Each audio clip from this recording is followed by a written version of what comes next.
meeting this morning. Call the meeting to order. Will you kindly join me in our pledge of allegiance?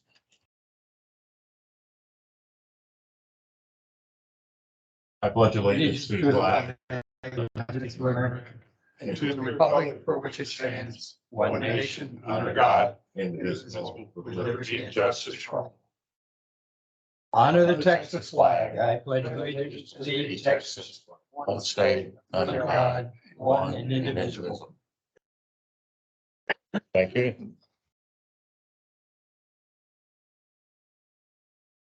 Item number 2, public comment. Does anybody want to address the board? All right, thank you. Item number 3, consider an act on request for adjustments. Mike, is there any adjustments? Anything? Nothing at all? No. Okay.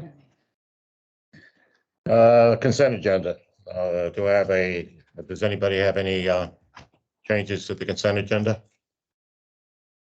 If not, can I have a motion and a second to accept the consent agenda? Move for approval. All in favor? Aye. Motion carries.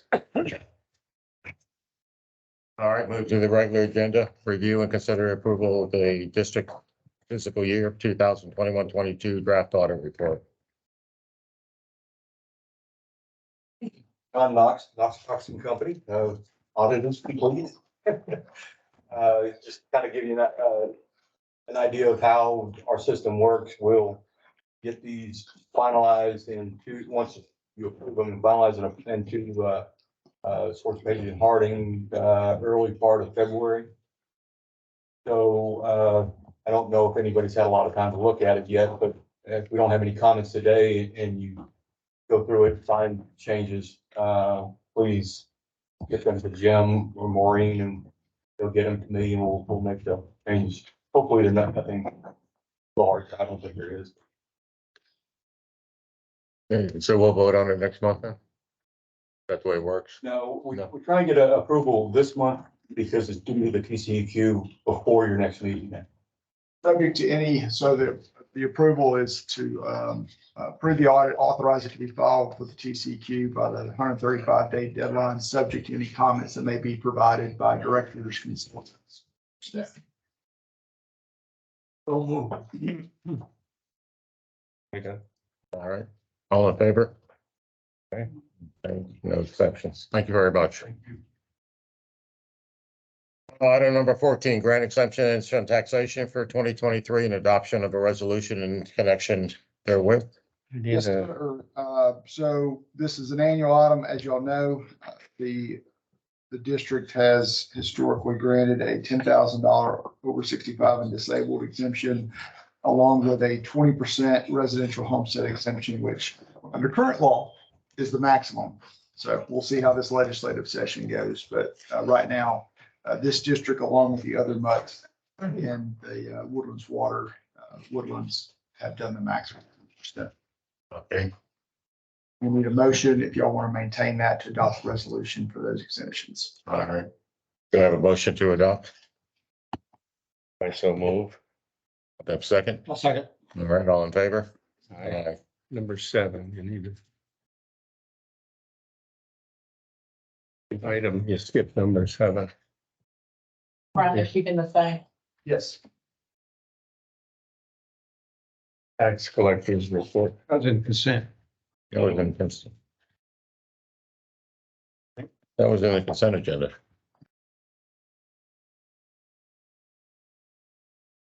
Item 14. Okay. Right, item 14. Well, number 8 is under the consent agenda. Yes. Okay, all right. I'm way behind. And we're up to 14. But I do have a question on the tax collection. I see we're way below last year's. Is any reason for it? You thinking? The appraisal district is behind, and also one of the tax services, in fact, the largest one, didn't pay until January. Normally they pay in December.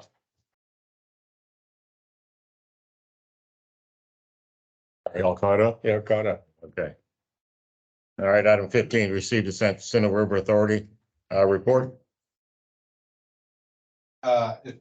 you have any questions on the monthly operations report or any information on the packet, I can cover that, but I was gonna turn it over to Dan so he can cover the strategic plan. All right. Anybody have any questions? Dan, Morning, everybody. good morning.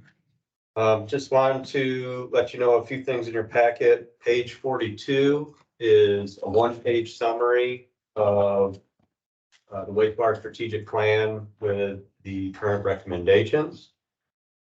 I'll loop back to that. There is a few exhibits there. And then also included in your packet is the meeting summary from the January 10th stakeholder meeting. That was the last stakeholder meeting. It's been a little bit over a year now that we've been engaged in this study. So it's had a lot of good discussion, and we really appreciate all the stakeholder members being part of that. And Bob, I did notice that your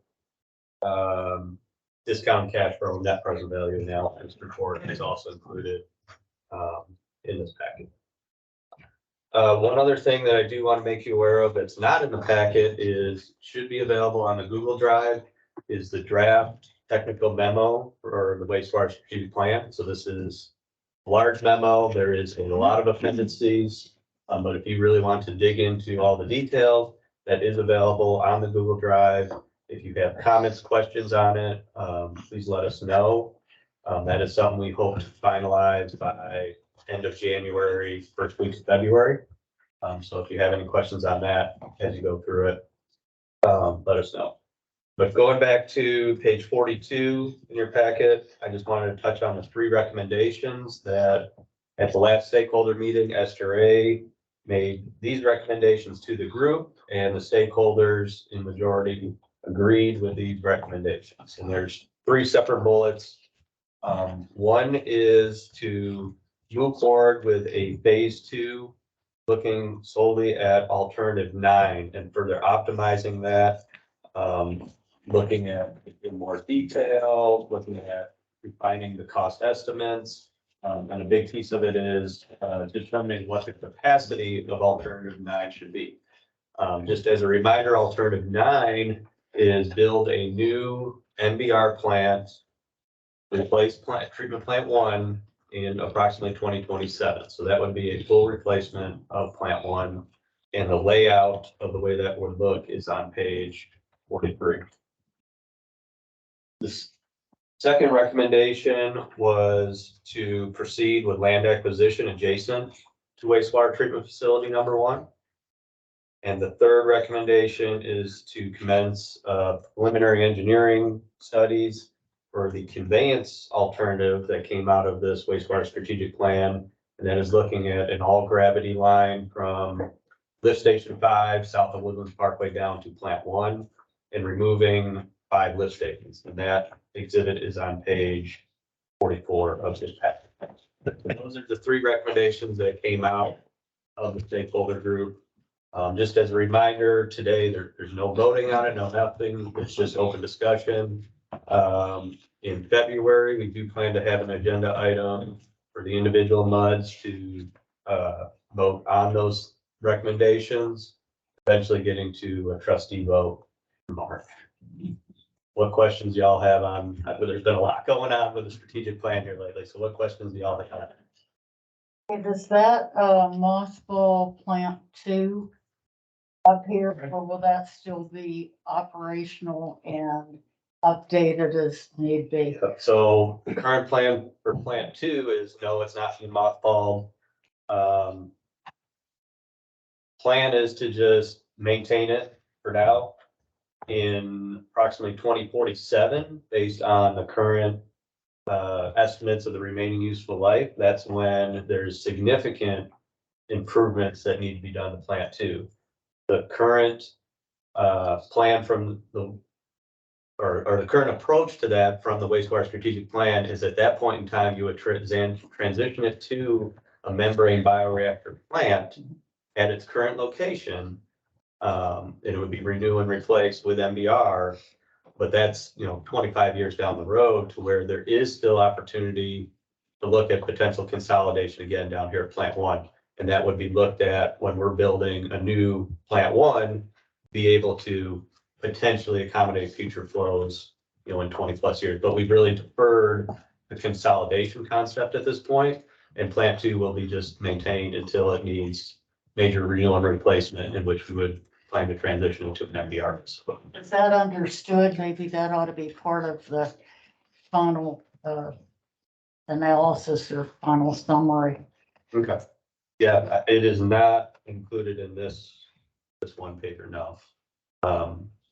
It's included in the big, long report, but yeah, I think we could bring that to the mud so they understand what is happening for Plant 2 and what that is. That's a good comment. Yeah, having sit through that, a couple of other things I think maybe need to bring to light is that in one of the motions, we talked about the acquisition of the land needed to the east of current plant. And in each case of these recommendations, there was discussion about, and I think ended up in the motions, a clear understanding of approximate cost. The acquisition stuff and the engineering for moving ahead with alternate 9, and clearly understanding what we expect on a timeline basis as well as cost. So those were all discussed at the meeting.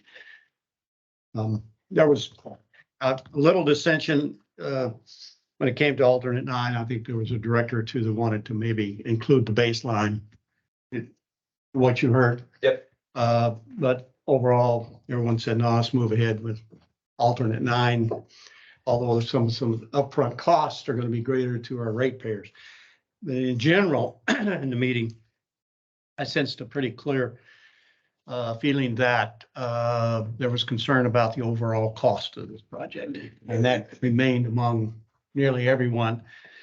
And there were some explanations given, and hopefully it will be refined because we were looking at wastewater costs that had jumped from basically $10 a thousand to 25. That concerns me. I don't get a 2.5% increase. I can get a 30, 40, 50 maybe, but not jumping from 10 to 25. And he had some reasons. So I just wanted to point that out to this board that was discussed. And thanks for sitting in for Bob, and, I appreciate Bob, the analysis you did and going through that with us. Yep. I hope you take that into consideration, his analysis that he did on the net present value. Yeah. I thought it was pretty impressive. I had another question about, and on the consolidation down at 1 or expansion at 1, I noticed that only 3% of the budget was going to be devoted to odor control. And we already had an issue down there about odor. And if with the expansion, I suppose with the MBR system, perhaps you'll have a better scenario with odor. But you are going to be impacting the areas. 3% is going to be enough expenditure on the odor issue. I am concerned as you're trying to implement this, that there will be a hue and a cry by the surrounding residents, and maybe they'll end up being so upset about it that it may impede your schedule for getting that expansion in. If you can't prove that there will be sufficient attention to the odor problem before you are going to do that expansion. I just wondered if, there had been enough attention devoted in, if you're going to be doing the expansion at 1, and I think this is a good solution. But recognize that there are some environmental issues there that already exist, and whether more money will need to be devoted to. What environmental ones currently exist? Well, There's nothing, odor, they've never exceeded a standard given by the state of Texas. So there, what we have is some people who got good olefactors who think that they want to come to our meetings every time and say, we got to do something about this. And we have had a sheet which showed that we have spent $500,000 on trying to resolve this. And in that study, there has never been a violation in all the testing of state standards for the odor. So, you know, we're talking about a problem which does not exist legally. Well, you know, that it's going to be a public issue. And whether 3% that I saw the amount issue is going to be enough, you're walking into a hot issue. And even now, before an expansion, that's, you know, that's my concern that maybe more money needs to be put into that part of the budget. So I guess just, Anticipation of future, you know, protests against it and how you're going to sell it to the. I mean, I think it's a great solution, but you know, it's already an issue. And I guess I don't, question. do you know where the 3% of budget is? Are you referring to the I saw 3%? 3%. Waiting. Yeah, that's what, That's the weighted evaluation criteria was 7% for odor out of 100. That was just in that, weighted evaluation to compare the various alternatives. There's not 3% of the budget is going towards odor control. That doesn't directly, the weighted evaluation criteria doesn't directly relate to a budget. Okay, but whether there is enough attention being paid to that when you already know it's an issue. Sure. And yet, you know, the groups didn't think that it. I think we all agree that this new technology is gonna be a big improvement. Okay. We are not gonna say there's no odor, Okay. never say no odor, but it will be a big improvement. Yeah, and I think the value of alternative 9 of building a new plant in 2027 rather than a phased approach to where you would not get essentially the same plant until, you know, another decade down the road, we would achieve a higher level of service sooner when it comes to multiple things with odor being. That's a great way to sell it to the neighborhood. I think your point is valid, that the perception sometimes can kill you. But I believe there was a comment from someone who recognized the fact that one of the reasons we would go to alternate 9 is that we would try to resolve that issue quickly. By 27, it's gone because this new technology is going to take care of it.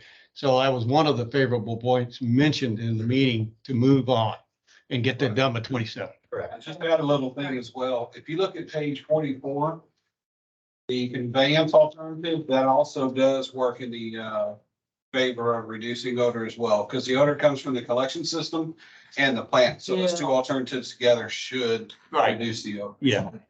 It's great. Thank you. Okay, anything else? Sure. Like it. Okay, before we move on, Chris, I'm going to ask a question.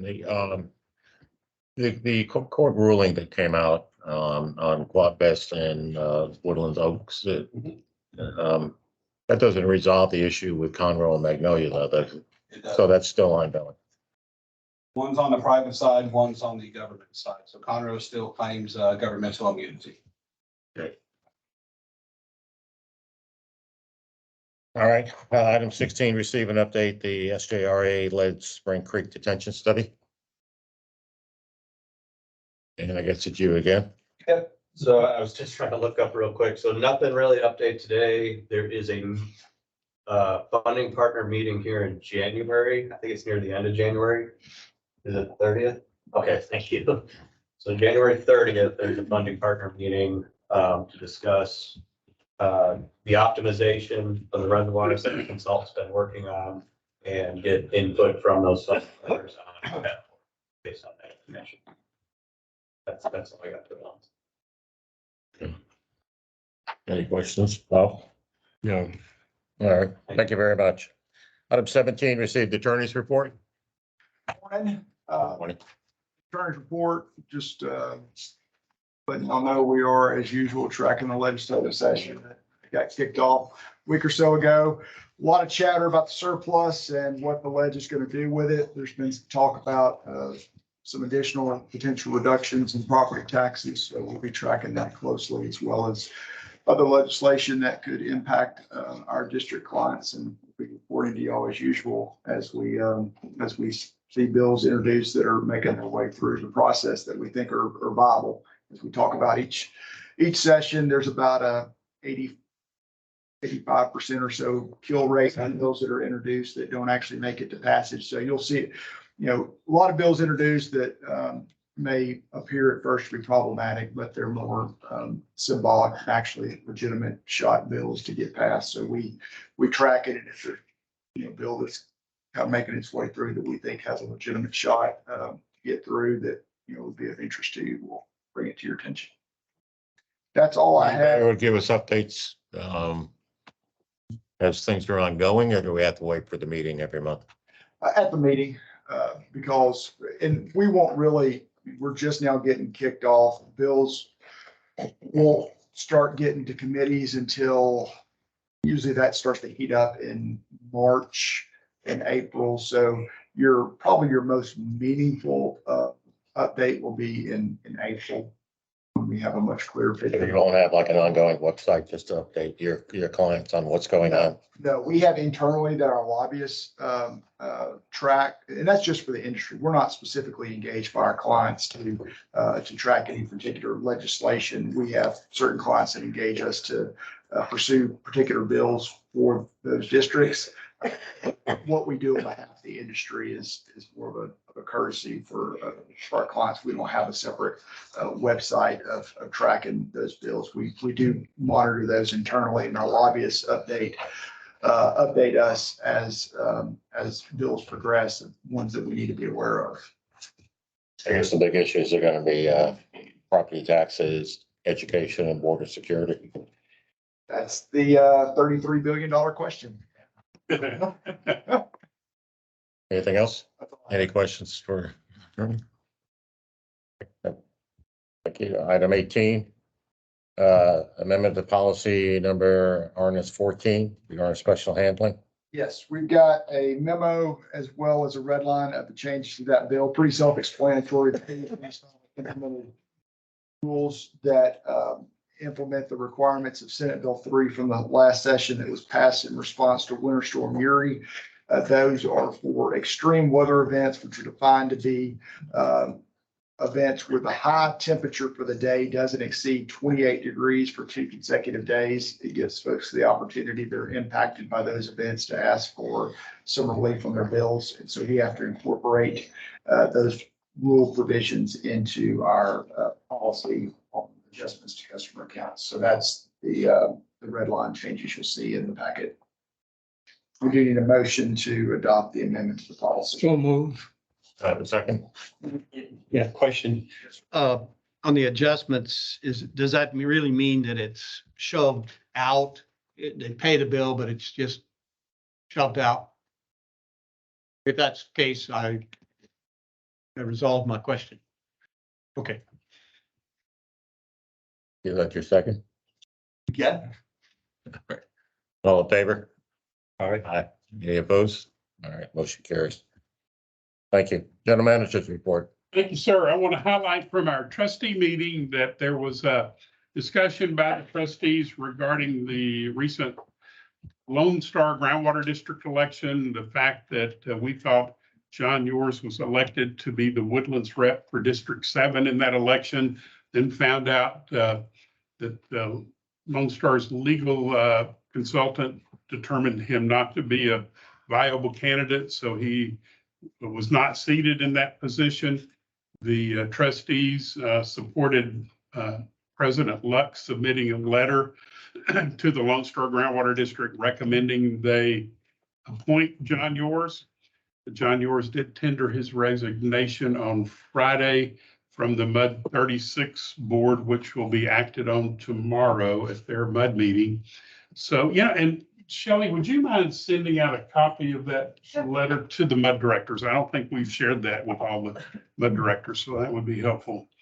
Who wrote that letter? Did the trustees write it? Wait, It was, which letter are you talking about? The one that went to the residents? That was, Bob Lux, Bob wrote it? approved by the trustees. Yeah, he's talking about Lux's. it Okay, went to the Lone Star Groundwater District. Oh, okay. All right. Yeah, we haven't prepared one for the residents, just to that board. Oh, okay.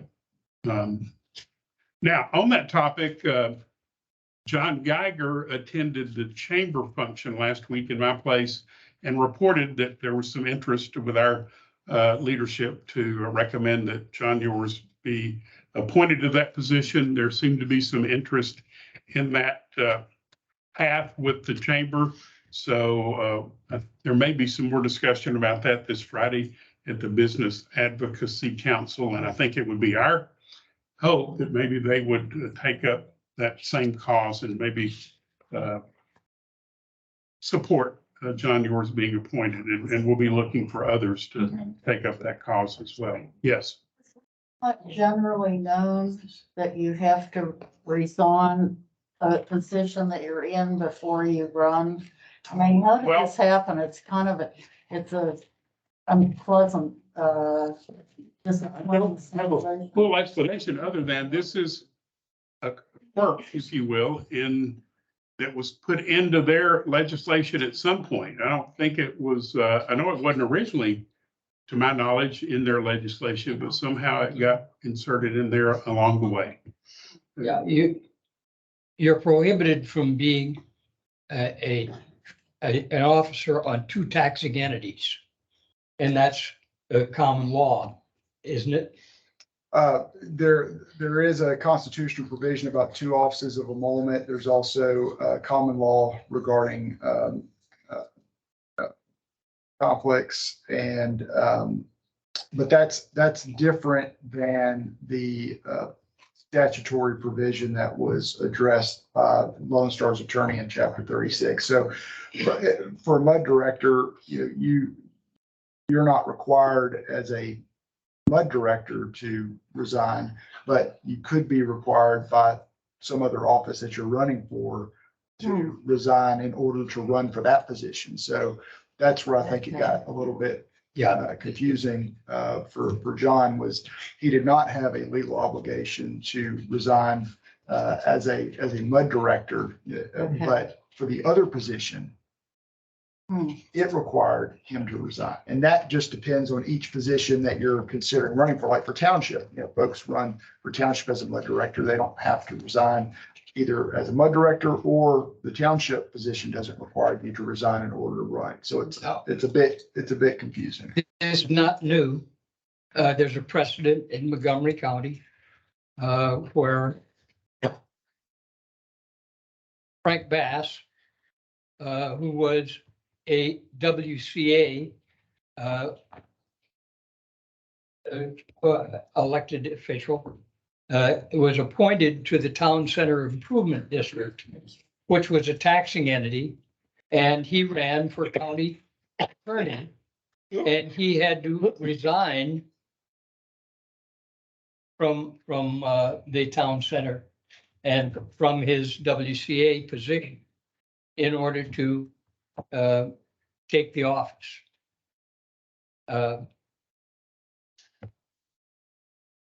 So this is not new to Montgomery County. It's new to Lone Star, the attorney at Lone Star.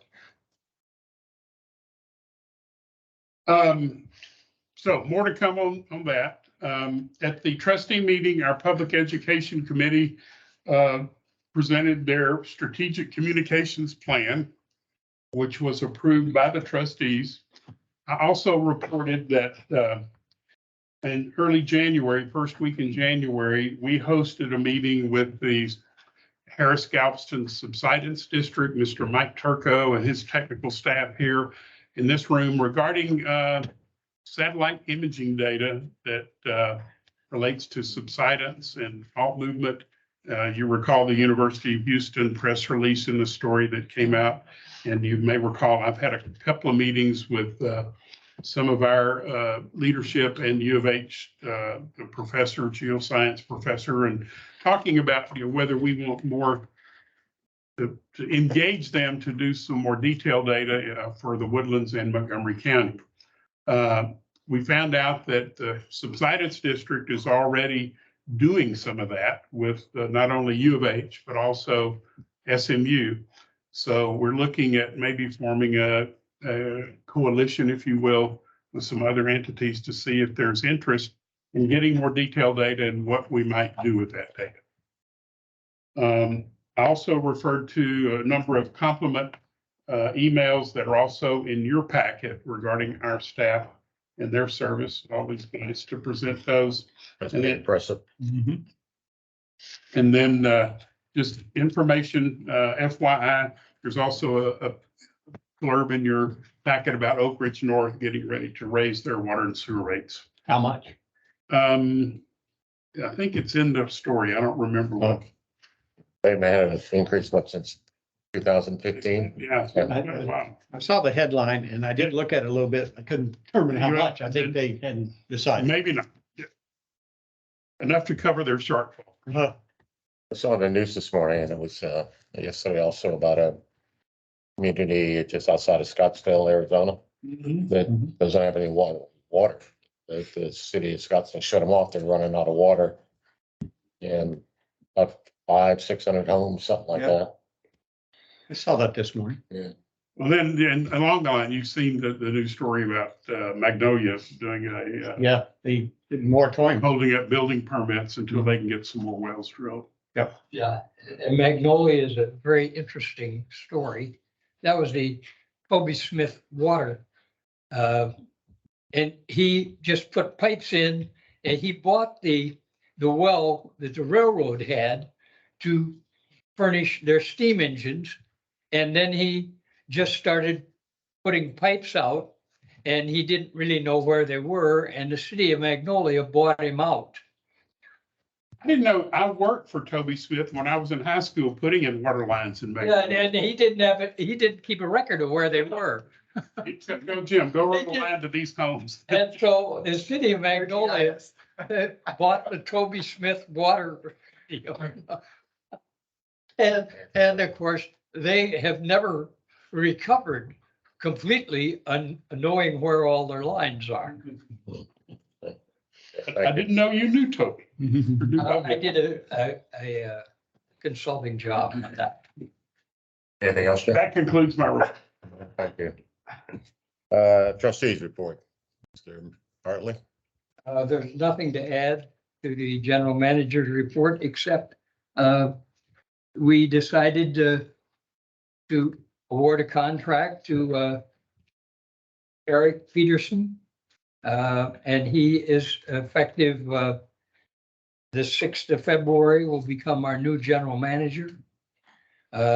Jim Stinson will stay on as long as he wants in an advisory role. And we were talking about December, and that's up to Jim. We budgeted for Jim through December.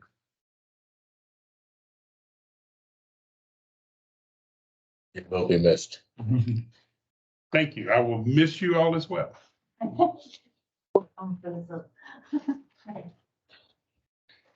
But I'm not moving. I'm not going anywhere. So I should be around the community Good.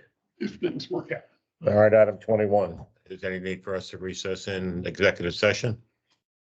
All right, 22 reconvene.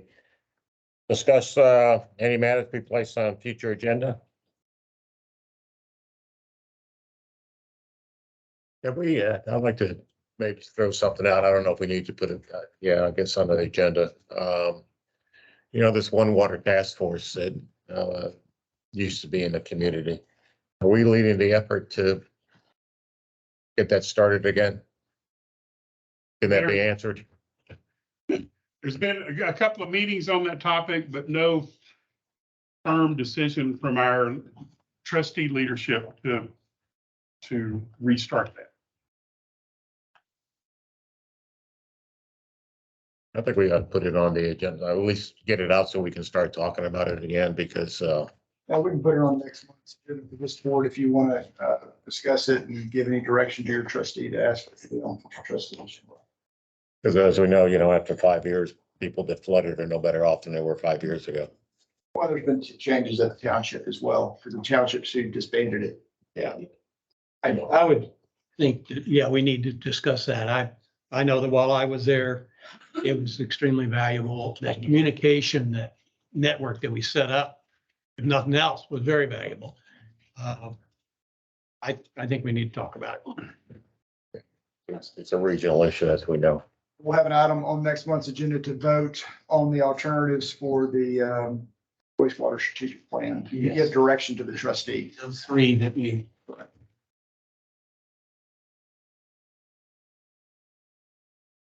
Okay. It's only 9:06. You want to keep talking or you want to adjourn? Have a motion to adjourn? Move to, yes. All right. Very good. All right.